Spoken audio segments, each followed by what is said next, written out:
이번 시간에는 그 예상 문제집 교재 71페이지가 되겠습니다. 중개사무소 등록증 등의 개시 의무에 관한 문제죠. 그래서 단순한 암기 문제입니다. 게시할 서면의 종류들을 다 알고 있느냐 없느냐를 평가하는 문제죠. 그래서 우리가 중개사무소 개설 등록증 원본, 그리고 공인중개사 자격증 원본, 물론 소속 공인중개사를 고용한 경우는 그 소속 공인중개사의 자격증 원본도 게시해야 됩니다. 그리고 중개보수 요율표, 그리고 업무 보정 설정 증명서, 이걸 게시하게 돼 있죠.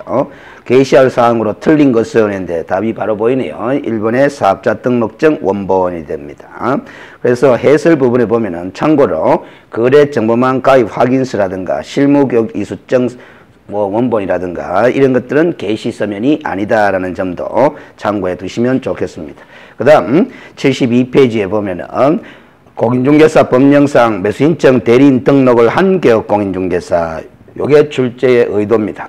매수신청 대리인 등록까지 한 개업 공인중개사가 사무소에 게시할 서면을 모두 고르면 몇 개인가 했는데, 우리가 이제 중개사무소 개설 등록을 한 중개업 공인중개사 입장에서는 방금 이야기했다시피 4가지 서면을 게시하게 돼 있지만은 매수신청 대리인 등록을 대법원 규칙에 따라서 별도로 한 개업 공인중개사라면 대법원 규칙이 요구하고 있는 또 게시 서면이 3가지가 있습니다. 그게 매수신청 대리인 등록증 원본이겠죠. 그리고 또 매수신청 대리 수수료표가 따로 있습니다. 대법원 규칙에.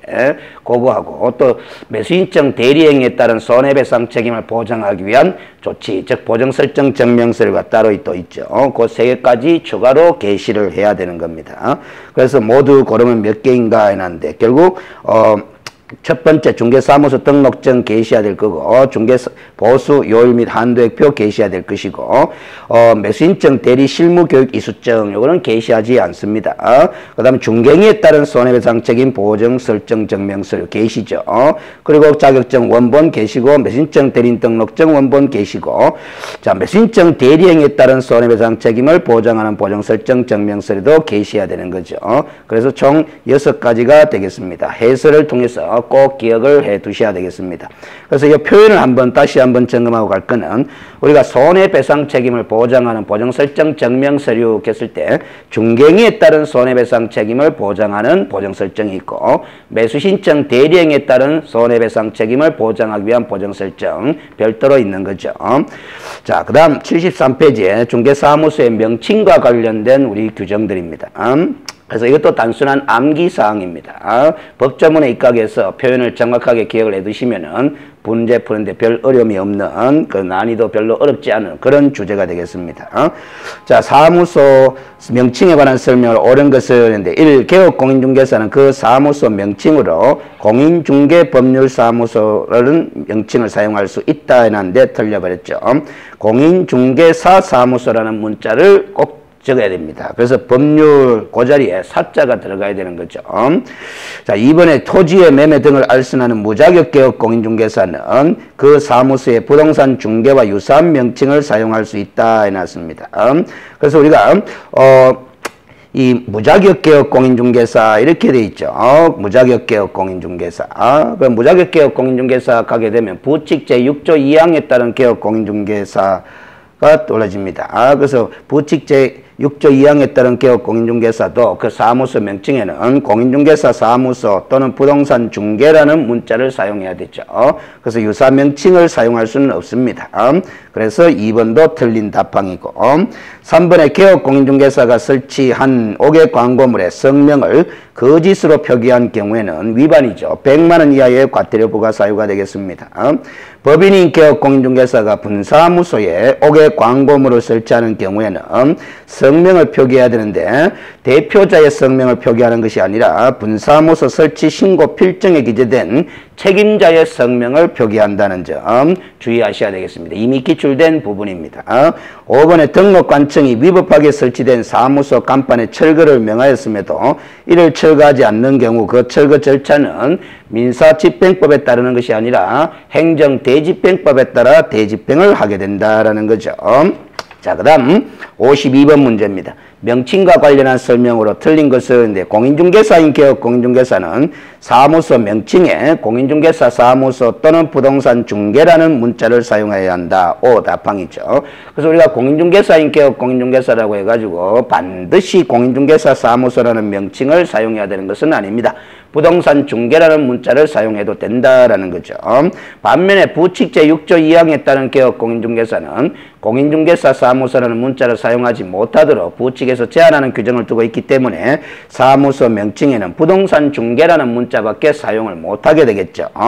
이번에 공인중개사 자격이 없는 개인인 개업 공인중개사, 이 부분이 바로 부칙 제6조 2항에 따른 개업 공인중개사를 가리키는 것이고, 사무소 명칭에 공인중개사 사무소라는 문자를 사용할 수 없다 그랬죠. 3번에 법인인 개업 공인중개사가 분사무소에 옥상 간판을 설치하는 경우 법인의 대표자의 성명을 인식할 수 있는 정도의 크기로 표기하는 것이 아니고 책임자의 성명을 인식할 수 있는 정도의 크기로 표기해야 되죠. 4번에 공인중개사 자격을 취득한 자는 중개사무소 개설 등록을 하지 않더라도 공인중개사라는 명칭을 사용할 수 있죠. 왜? 공인중개사 자격을 취득한 자는 이미 공인중개사죠. 그래서 우리 법 조문에 6조에 보면은 공인중개사가 아닌 자는 공인중개사 또는 이와 유사한 명칭을 사용할 수 없다라는 제한을 두고 있기 때문에 공인중개사 자격을 취득하게 되면은 공인중개사라는 명칭은 사용해도 됩니다. 5번에 개업 공인중개사가 그 사무소에 설치한 옥외 간판에 개업 공인중개사의 성명을 표기하지 않은 경우 등록관청은 그 간판에 철거를 명할 수 있다. 그래서 결국 사무소 명칭 표시 규정에 위반된 간판 등에 대해서는 철거를 명할 수가 있는 거죠. 그 철거 명령을 이행하지 않을 경우는 앞에서 풀어봤다시피 행정대집행법에 따라 대집행할 수 있다. 이렇게 규정이 되어 있습니다. 75페이지에 53번 사무소 명칭에 관한 내용 중 틀린 것은 1. 개업 공인중개사는 사무소 명칭을 행복부동산 중개라고 하였다 했는데 행복 이외에 부동산 중개라는 문자를 사용했으니까 법에 적법한 명칭 표시가 되겠죠. 2번에 시도지사는 사무소 명칭을 잘못 사용한 개업 공인중개사 B의 사무소 간판에 대하여 철거를 명하였다 하는데 물론 철거를 명할 수 있습니다. 있지만은 그 철거를 명할 수 있는 주체는 시도지사가 아니라 등록관청이죠. 그래서 틀린 답항이 되겠습니다. 3번에 공인중개사인 개업 공인중개사 C는 사무소의 명칭을 행운공인중개사 사무소라고 하였다 하는데 공인중개사 사무소라는 문자를 사용했으니까 적법한 명칭 표시가 되겠죠. 분사무소 설치 신고 필증을 받은 중개법인의 분사무소 책임자 D는 자기의 성명을 옥외 광고물에 표시하였다. 잘했다라는 거죠. 책임자의 성명을 표기하면 되겠습니다.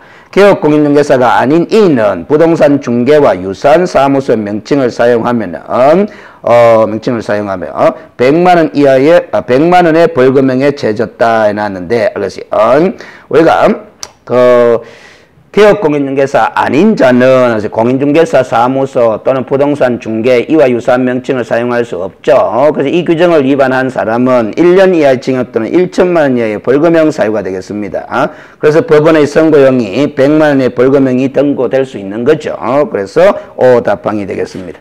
그 다음 뒷페이지에 76페이지에 중개대상물의 표시 광고에 관한 규정입니다. 54번 문제입니다. 중개대상물의 표시 광고에 관한 내용 중 틀린 것은 1.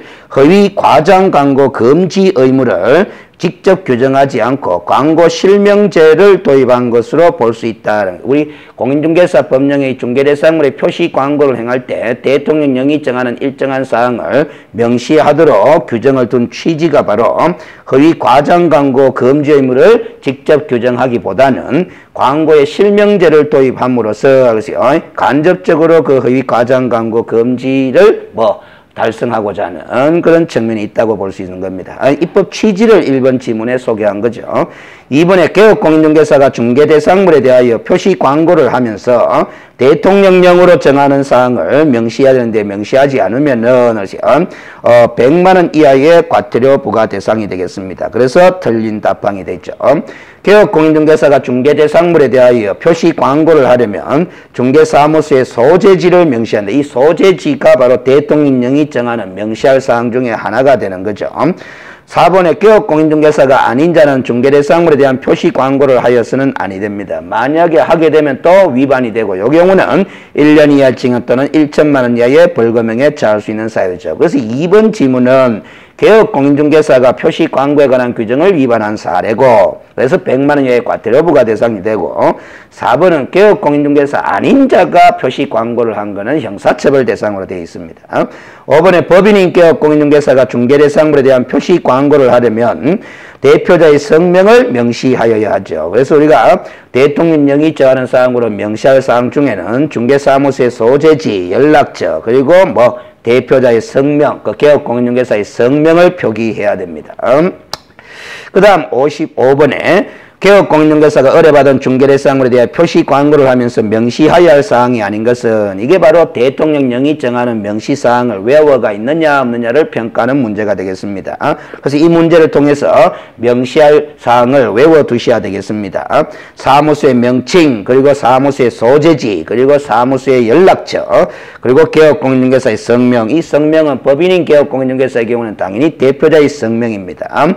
5번 중개사무소 개설등록번호는 우리 대통령령에 따르면 명시할 사항으로 규정이 되어 있지를 않다라는 점 주의를 할 필요가 있다라는 거죠.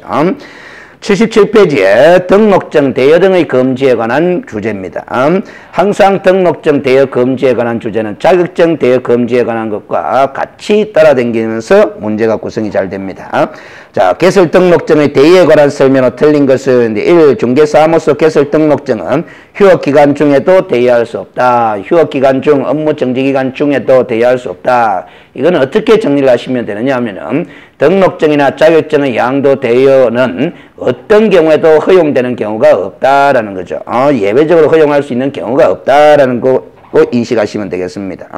2번에 개업공인중개사 갑이 자신의 등록증을 을에게 대여한 경우 대여한 자는 1년 이하의 징역 또는 1천만 원의 벌금형 사유죠.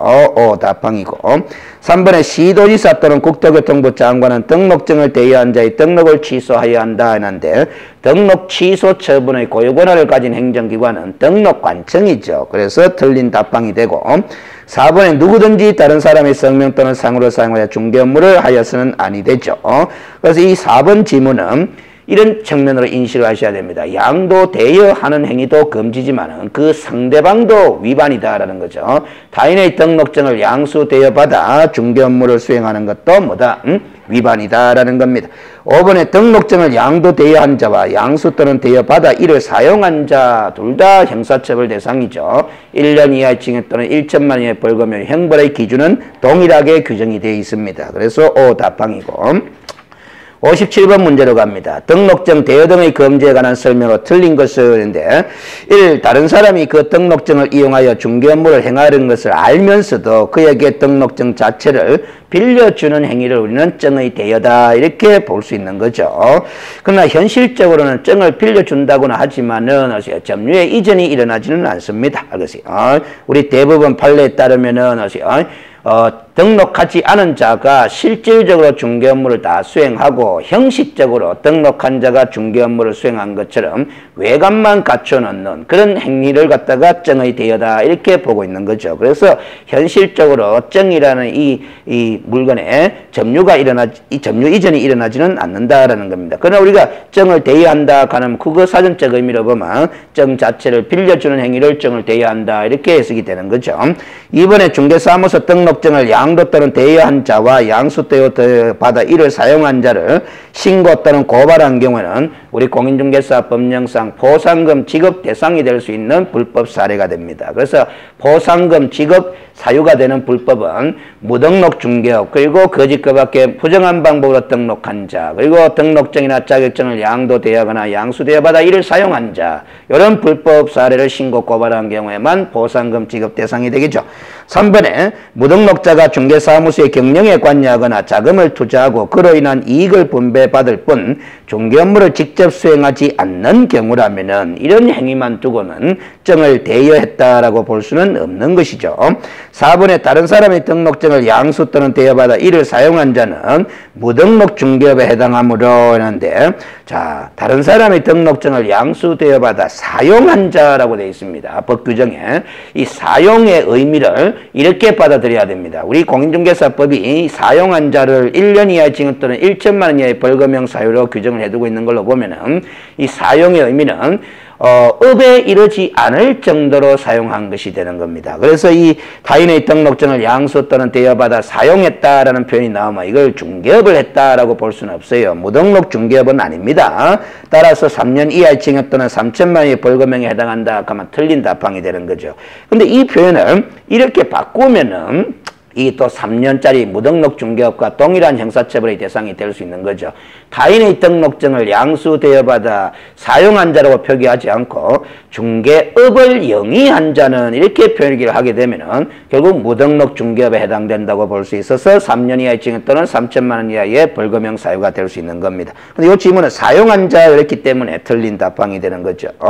5번에 등록증의 양도 대여로 등록이 취소된 자는 3년 동안 중개업에 종사할 수 없는 우리 법제 10조 규정에 따른 등록의 결격 사유 중에 한 가지에 해당되는 거죠. 등록 취소 3년이 경과되지 아니한 자 결격 사유입니다. 79페이지에 58번으로 갑니다. 사무소 이전 신고 절차에 관한 규정입니다. 시험에 자주 등장하는 주제죠. 틀린 것은 1. 중개사무소를 이전한 때는 이전한 날로부터 10일 이내에 국토교통부령이 정하는 바에 따라 등록관청에 이전 사실을 신고하여야 한다라는 거죠. 그래서 우리가 사무소 이전은 사후 신고입니다. 이전부터 하고 10일 이내에 등록관청에 신고하게 돼 있는 거죠. 이번에 사무소에 이전 신고를 하고자 하는 자는 사무소 확보를 증명하는 서류를 첨부해서 등록관청에 제출을 해야 되죠. 그래서 사무소 이전 신고 시에 첨부하는 서류는 두 가지죠. 등록증을 반납을 해야 됩니다. 기재사항 변경이 있기 때문에. 그리고 사무소 확보를 증명한 서류를 첨부해서 제출하는 겁니다. 3번에 분사무소에 이전 신고를 하고자 하는 자는 사무소 이전 신고서를 주된 사무소 소재지 관할 등록관청에 제출한다는 점 주의를 하셔야 됩니다. 4번에 2인 이상의 개업공인중개사가 공동으로 사용하는 중개사무소를 이전한 때, 즉 공동사무소를 이전한 때도 동일한 절차를 밟으시면 되는데, 그렇죠? 그 공동사무소를 사용하는 구성개업공인중개사가 개별적으로 따로따로 사무소 이전 절차를 밟아야 되죠. 그래서 우리 공인중개사법 규정에 대표자가 일괄해서 이전 신고할 수 있도록 허용하는 그런 규정을 두고 있지는 않습니다. 5번에 등록관청은 사무소 이전 신고를 받은 사실은 그 사실은 월별로 집계를 해서 다음 달 10일까지 공인중개사 협회에 통보하는 사항 중에 한 가지죠. 우리가 이런 식으로 지문 구성된다는 것도 좀 알고 일일이 외운 걸 활용할 수 있어야 됩니다. 뭔 소리냐면은 등록관청이 월별로 집계된 사항을 다음 달 10일까지 협회에 통보하는 사항은 6가지 정도 항목이 있죠. 그걸 이제 단순히 통보하는 사항이 아닌 것은 이렇게 문제를 구성할 수도 있지만은 이렇게 6가지 중에 한 가지를 해당 주제의 지문으로 끼워 넣는 식으로 출제하는 경우도 많습니다. 알겠어요? 그래서 6가지를 다 기억해 두시긴 해 두셔야 되는 거죠. 등록증 교부에 관한 사항, 그리고 분사무소 설치 신고에 관한 사항, 그 다음에 휴폐업 등의 신고에 관한 사항, 사무소 이전 신고에 관한 사항, 그 다음에 등록 취소 업무 정지와 같은 행정처분에 관한 사항, 고용신고, 고용관계 종료 신고에 관한 사항, 이런 사항들을 협회에 통보하는 사항으로 기억해야 되겠죠. 그 다음 80페이지에 보면은 사무소를 등록관청 관할지역 외의 지역으로 이전입니다. 문제 그 부분이 출제 포인트가 되는 거죠. 항상 우리가 사무소 이전 절차는 등록관청 관할구역 내에서 이전 절차냐 관할구역 밖으로 이전 절차냐에 따라서 절차가 좀 다르다는 점에 착안해서 구분해서 정리를 해 두셔야 된다 그랬습니다. 관할지역 외의 지역으로 이전하는 경우이다. 이에 관한 설명으로 옳은 것과 틀린 것을 바르게 표시한 것은 인데 기억에 개업공인중개사는 이전한 날로부터 10일 이내에 관할구역 외의 지역으로 이전하는 이전 후 사무소 소재지를 관할하는 시군구청장에게 신고합니다. 그래서 틀린 답항이 되겠고 니은의 이전 신고 전에 발생한 사유로 인한 개업공인중개사에 대한 행정처분은 이전 후 등록관청이 행합니다. 이전 후 등록관청이. 그래서 우리가 관련 서류를 송부할 때, 종전등록관청이 이전 후 등록관청에 관련 서류를 송부할 때 행정처분 절차 진행 중일 때는 그 관련 서류도 송부해라 이렇게 기억을 했던 거죠. 디귿 이전 신고를 받은 등록관청은 원래 중개사무소 등록증에 변경사항을 기재하여 이를 교부할 수 있다 했는데 이 변경사항을 기재하여 교부한다 하는 말은 반납했던 등록증을 폐기하지 않고 재활용해서 교부한다라는 뜻인데 관할지역 외의 지역으로 이전 신고를 받은 경우는 그렇게 할 수가 없고 반납했던 등록증을 폐기하고 새로운 등록증으로 재교부를 할 수밖에 없습니다. 반납했던 등록증의 직인이 달라지는 거죠. 등록관청이 다르니까. 그래서 이 경우에는 재교부 신청하진 않았지만은 재교부 신청에 준하는 수수료까지 납부를 해야 되는 그 점도 알아두시면 좋습니다. 그래서 기억니은 이것이 다 틀린 지문이 되겠습니다. 60번 사무소 이전 신고에 관한 내용 중 틀린 것은 했는데 1. 갑군의 사무소를 둔 개업공인중개사 A는 2016년 1월 10일에 을군으로 사무소를 이전하고 즉 관할구역 외의 지역으로 사무소 이전하고 같은 해 1월 18일에 된데 10일 이내 신고하면 되죠. 을군 군수가 바로 이전 후 등록관청이죠. 신고했으니까 실무상 제대로 처리한 겁니다. 5죠. 이번에 개업공인중개사 B는 업무 정지기간 중인 개업공인중개사 C에 사무소로 이전하고 C의 승낙서와 필요한 서류를 첨부하여 등록관청에 사무소 이전 신고를 하였다 하는데 이렇게 하게 되면 공동사무소가 되는 건데 업무 정지기간 중인 개업공인중개사의 C의 사무소로 이전할 수는 없습니다. 최근에 공동사무소 설치에 관한 규정에 시행령의 규정이 신설됨으로써 이런 취지의 규정이 신설된 거죠. 업무 정지 기간 중인 개업공인중개사의 사무소를 활용해 갖고는 공동 사용할 수 없도록 하는 제한 규정을 두고 있습니다. 다만 기존에 이미 공동사무소를 운영하고 있다가 그 구성개업공인중개사 중에 한 사람이 뒤늦게 업무 정지 처분을 받은 경우에는 그러하지 아니하다 제외한다 이래서 공동사용이 가능하도록 그렇게 했을 뿐입니다. 3번에 개업공인중개사 D는 중개사무소를 병군에서 정군으로 이전한 후 법정기간 내에 이전 신고를 하지 않아 해놨는데 결국 10일 이내에 신고를 해야 되는데 하지 않으면 사무소 이전 신고 의무 위반이죠. 100만 원 이하의 과태료부가 대상이 되겠습니다. 4번에 개업공인중개사 E는 중개사무소를 이전하고 공인중개사 법령에 따라 등록관청에 신고하면서 중개사무소의 법적 요건을 갖춘 건물의 임대차 계약서도 같이 제출하였다 했는데 바로 이 임대차 계약서가 사무소 확보를 전면 서류가 되니까 제출해야 되겠죠. 오 답항이 되겠습니다. 5번에 중개법인 F의 분사무소 책임자 G는 분사무소를 이전하고 주된 사무소를 관할하는 등록관청에 이전 신고를 하였다 하는데 분사무소의 이전 신고는 주사무소 소재지 관할 등록관청에 한다는 점. 자, 그 다음 61번으로 갑니다. 중개사무소 이전 신고에 관한 내용 중 틀린 것은 있는데 1. 분사무소의 이전 신고를 받은 등록관청은 분사무소 이전 전, 이전 후 소재지를 관할한 시군청에 그 사실을 통보하는 절차가 있죠. 아주 중요한 절차입니다. 주된 사무소 소재지를 관할하는 등록관청에 분사무소 이전 사실에 신고를 하기 때문에 분사무소 이전 전, 이전 후 소재지의 시군구청장이 모르죠. 그래서 그 자들에게 각각 통보를 하도록 되어 있는 겁니다. 이번에 행정처분 절차가 진행 중에 등록관청 관할 외의 지역으로 사무소를 이전한 경우라면 이전 후 등록관청의 요청으로 종전 등록관청이 송부하는 서류에는 행정처분과 관련된 서류도 송부하도록 되어 있는 거죠. 그럼으로써 이전 후 등록관청이 행정처분을 하도록 하는 겁니다. 3번에 사무소 이전 신고 시에는 등록증 재교부 신청에 준하여 당해 지방자치단체 조례로 정하는 수수료를 납부하는 경우가 있다라는 거죠. 이건 관할구역 내에서 이전이든 관할구역 외의 지역으로 이전이든 반납했던 등록증을 폐기하고 새로운 등록증으로 재교부를 하게 되는 경우에는 재교부 신청을 하진 않았지만 재교부 신청에 준하는 수수료를 내야 되는 거죠. 원래 우리가 등록증 재교부 신청하고자 하는 때는 당의 지방자치단체 조례 정하는 바에 따른 수수료를 납부하는 사유가 되죠. 그래서 재교부 신청에 준하는 수수료를 내야 되는 겁니다. 4번에 부칙 제6조 2항에 따른 개업공인중개사는 등록관청 관할 외의 지역으로 사무소를 이전할 수 없다 해놨는데 부칙 제6조 2항에 따른 개업공인중개사도 전국 어디로든지 이전이 가능합니다. 사무소 이전 절차를 준수하기만 하면 되죠. 다만 관할 사무소를 이전하게 되면 그 이전한 사무소 소재지를 관할하는 특별시, 광역시, 도관할구역 내에 소재하는 중개대상물에 한해서만 중개할 수 있도록 하는 업무 지역의 제한은 여전히 적용이 되는 것 뿐입니다. 5번에 등록관청 관할 외의 지역으로 사무소를 이전 신고한 경우 신고 전에 발생한 사유로 인한 개업공인중개사에 대한 행정처분은 이전 후 등록관청에 행한다 그랬죠.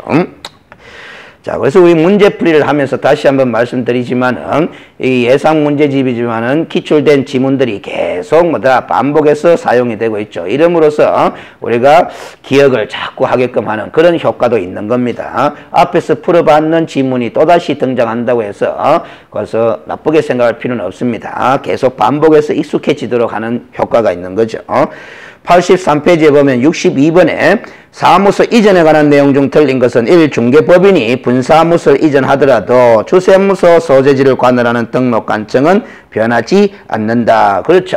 우리가 분사무소의 이전이 있었기 때문에 주사무소 소재지의 등록관청은 당연히 변하지 않습니다. 주사무소를 이전하게 되면은 등록관청이 변하겠지만은 이번에 중개법인의 분사무소는 주된 사무소 소재를 관할한 시군청장의 관할구역으로 이전할 수는 없죠. 왜냐하면 우리가 분사무소 설치 요건상 주사무소 소재지를 관할하는 시군구를 제외한 나머지 시군구별로 설치하되 한 개소를 초과할 수 없다. 이렇게 점검을 해드렸습니다. 3번에 이전 신고를 받은 등록관청은 새로 이전한 중개사무소가 개설 등록 기준에 적합해야 되겠죠. 그래서 만약에 적합하지 아니하다고 판단되면은 등록 기준 미달이 되는 거죠. 그래서 우리 38조 2항 규정에 따르면은 등록 기준에 미달된 개업공인중개사는 상대적 등록 취소 사유죠. 그래서 등록을 취소할 수 있다. O 답항이 되겠습니다.